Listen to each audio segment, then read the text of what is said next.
What's up everyone? Welcome back to the channel। मैंने देखा कि किस तरीके से चैप्टर 1 एंड 2 में तो तुम लोगों ने कमाल करे।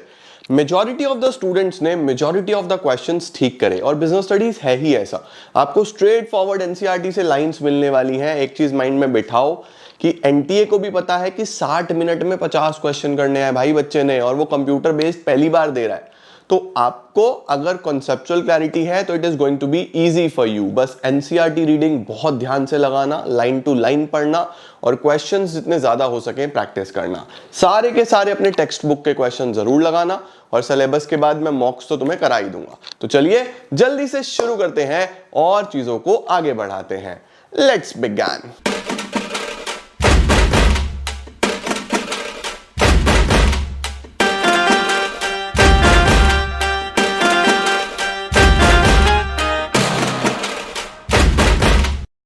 स्टार्ट करते हैं बच्चों चैप्टर नंबर 3 और 4 के क्वेश्चंस के साथ।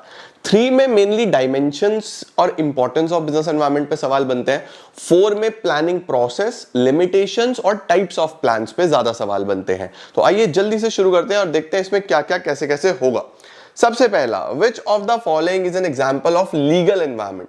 सोचो लीगल किसमें आएगा? Death rate, birth rate, trade union act, political system, public debt. अब देखो लीगल में मेनली सारे लॉज, रेगुलेशंस, इस तरीके की चीजें आती हैं जो एक्ट्स हैं, कोई कानून है। तो यहां पे तो एक ही है ट्रेड यूनियन एक्ट, तो लीगल में आ जाएगा हमारे पास ट्रेड यूनियन एक्ट। डन है जी, परफेक्ट है बच्चों। आगे चलते हैं। नंबर 2, इंक्रीज और decrease in the value of रूपी। रूपी ऊपर नीचे हो रहा है, यानी वही रीवैल्यूएशन, डीवैल्यूएशन। इकोनॉमिक्स में पढ़ते हो ना तुम लोग सारा, तो ये तो इकोनॉमिक का पार्ट है सर। लीगल, पॉलिटिकल, इकोनॉमिक और सोशल। आंसर बन जाएगा इकोनॉमिक एनवायरनमेंट। ठीक है बच्चों, नेक्स्ट क्या आता है? Which element of business environment is shaped by beliefs and customs of the people.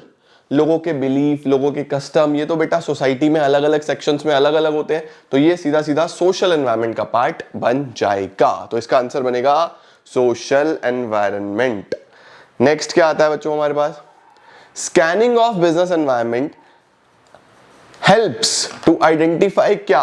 To identify opportunities, to identify threats, to identify both या नन। आंसर बनता है बोथ। बिजनेस एनवायरनमेंट जब आप स्कैन करते हो तो आपको थ्रेट्स के बारे में, अपॉर्चुनिटीज के बारे में, हर चीज के बारे में पता चलता है। तो ऑप्शन बनेगा बोथ ए एंड बी। इसके बाद क्या आ रहा है बच्चों?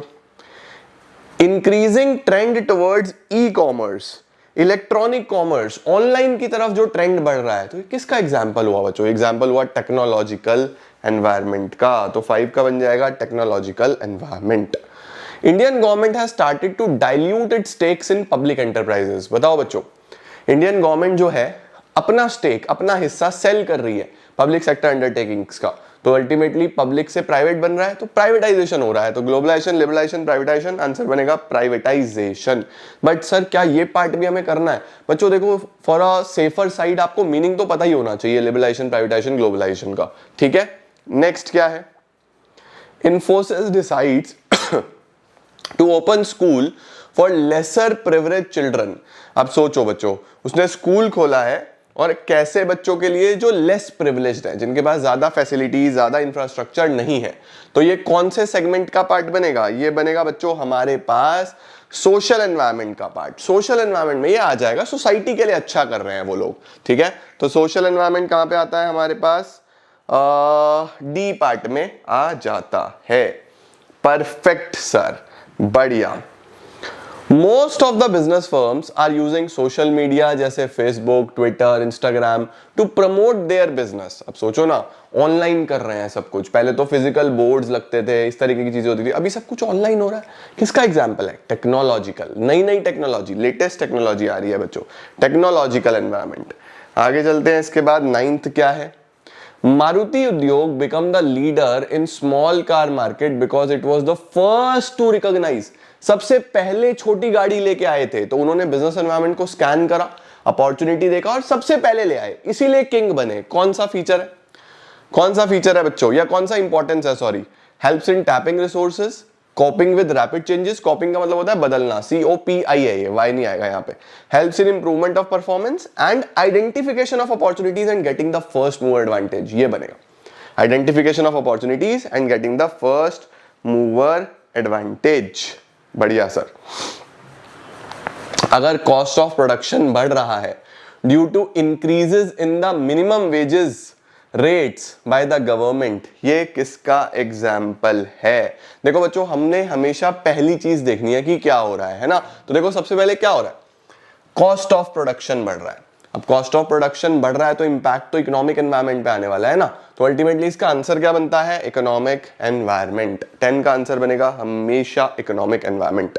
नेक्स्ट क्या है, Ooty Hill Station in Tamil Nadu banned the sale of single-use plastic items considering the negative impact on the environment. Dash environment is highlighted in the given statement. कौन से environment की बात कर रहा है बच्चों? देखो गवर्नमेंट ने बैन करा तो बैन करना एक कानून है, एक लॉ है। कोई चीज अगर बैन होती है तो वो नियम बन जाता है, वो लॉ बन जाता है, तो लीगल एनवायरनमेंट आ जाएगा। Political, legal, technological, social, answer बनेगा लीगल। नेक्स्ट क्या है, even though the political conditions may vary from country to country, they impact the sentiment of the investor in the business. If the instability of the political conditions cause uncertainty and make it difficult for him to predict the future, which feature of business environment is being highlighted? सबसे पहले ये समझो बच्चों, political conditions very कर रही है country to country, region to region, तो relativity दिखाई दे रहा है। उसके बाद they impact the sentiments of the investor, किसी एक स्पेसिफिक फोर्स को भी इंपैक्ट कर रहा है। And the political conditions cause uncertainty, make it difficult for him to predict. अगर डिफिकल्ट टू प्रिडिक्ट है तो फिर वही अनसर्टेन भी है, राइट। उसके बाद क्या है, which feature of business environment is being highlighted. बच्चों स्पेसिफिक जनरल फोर्स भी दिखाई दे रहा है, डायनामिक नेचर भी दिखाई दे रहा है, समय के साथ चीजें बदल रही हैं, रिलेटिविटी भी दिख रही है, रीजन टू रीजन अलग अलग हो रहा है। आंसर बन जाएगा ऑल ऑफ द अबव। तो 12th का आंसर बन जाएगा हमारे पास ऑल ऑफ द अबव। ठीक हो गया बच्चों जी, परफेक्ट है जी, डन सर। चलो 13th में लिखा हुआ है, Pace is a reputed chartered accountant firm which renders services to big MNCs. The chartered accountants of the firm are required to travel to Delhi and NCR, for which they use companies' cars. The firm decided to convert its petrol cars to electric cars in order to improve the quality of the life of people. Identify the dimension of business environment. कौन सा आपको लग रहा है यहाँ पे कि business environment का dimension हमको देखने को मिल रहा है? बच्चों सबसे पहले तो ये समझो कि टेक्नोलॉजी यूज कर रहे हैं तो टेक्नोलॉजिकल तो आएगा ही आएगा, है ना। पॉलिटिकल, लीगल इसमें टेक्नोलॉजिकल नहीं है, इसमें टेक्नोलॉजिकल नहीं है, तो ये तो दोनों हट गए। अब क्या टेक्नोलॉजिकल और पॉलिटिकल है या सोशल और टेक्नोलॉजिकल है? तो बच्चों यहां पे देखो बहुत सिंपल है, वो किसी तरीके से quality of life of people भी बेटर करना चाहते हैं। भाई अगर इलेक्ट्रिक कार होगी तो पॉल्यूशन भी नहीं होगा ना, तो सोशल भी कहीं ना कहीं इंपैक्ट हो रहा है। तो आंसर सोशल एंड टेक्नोलॉजिकल बन जाता है। ठीक है बच्चों, डन सर। 14 पे चलते हैं। Question number 14. With rising population levels, consumers are being conscious about the harmful effects of polluted air. तो फिर polluted air से परेशान है consumers, तो वो डिमांड बढ़ा रहे हैं किस चीज की, एयर प्यूरिफायर्स की। कौन सा डायमेंशन ऑफ बिजनेस एनवायरनमेंट आपको दिख रहा है, पॉलिटिकल, टेक्नोलॉजिकल, इकोनॉमिक या फिर सोशल? तो हम लोग बोलेंगे सर ये तो ओवरऑल इकोनॉमी में स्टैंडर्ड ऑफ लिविंग की बात हो रही है कि भाई पॉल्यूशन से बचना है, तो ओवरऑल सोसाइटी की बात हो रही है। सोशल एनवायरनमेंट बच्चों यहां पे आ जाएगा, क्योंकि अगर पॉल्यूशन से एयर प्योरीफायर्स बिक रहे हैं तो है तो एक सोसाइटी से रिलेटेड चीज ना। सोशल एनवायरनमेंट इसका आंसर बन जाएगा। चलो सर आगे चलते हैं। 15 क्या है, India's population is expected to grow under 0.5% during 31 से 41 due to decline in fertility rate. Okay, fertility rate याद रखना। लाइफ एक्सपेक्टेंसी इंक्रीज हो रही है। Okay, the changes in India's demography will also have implication such as proportion of elementary school going children will witness significant declines. School जाने वाले बच्चे कम हो जाएंगे, लैक ऑफ हॉस्पिटल बेड्स कम रह जाएंगे, and increase in the retirement age. The related feature of business environment being described in the above line is. अब बताओ जरा, देखो बेटा, देखो बहुत सिंपल सी बात है कि एक से दूसरा जुड़ा हुआ है। भाई इंडिया का पॉपुलेशन का ग्रोथ रेट दिखा रहा है कम हो रहा है, फर्टिलिटी रेट और लाइफ एक्सपेक्टेंसी से अगर हम रिलेट करते हैं तो उसके मल्टीपल इंप्लीकेशंस आपको देखने को मिल रहा है। तो सबसे पहले टोटलिटी ऑफ एक्सटर्नल फोर्सेस की बात नहीं कर रहा, डायनामिक की बात नहीं कर रहा, रिलेटिविटी की बात नहीं कर रहा। यहां पे आंसर सीधा सीधा बन जाएगा हमारे पास बच्चों, इंटर रिलेटेडनेस। परफेक्ट हो गया बच्चों जी, डन है जी। 15th डन है sir. 16th, planning is a mere ritual in a modern organisation as it suffers from. क्या प्लानिंग से रिजिडिटी आती है? क्या प्लानिंग से लैक ऑफ फोरकास्टिंग होता है, टर्बुलेंट बिजनेस एनवायरनमेंट होता है, या रेजिस्टेंस टू चेंज होता है? अब बच्चों जब भी ये बोलता है ना as it suffers from, suffering की बात कर रहा है, लिमिटेशन की बात कर रहा है, तो प्लानिंग का कौन सा लिमिटेशन लग रहा है इसमें से? Rigidity, lack of forecasting, turbulent business environment. Turbulent का मतलब होता है चेंजिंग, बहुत ज्यादा, जैसे बोलते हैं ना कि फ्लाइट में टर्बुलेंस है, बहुत ज्यादा ऊपर नीचे हो रहा है बार बार, और रेजिस्टेंस टू चेंज। तो देखो बच्चों ये दो तो बिल्कुल भी नहीं, लैक ऑफ फोरकास्टिंग की हम बात नहीं करते, रेजिस्टेंस टू चेंज की हम बात नहीं करते।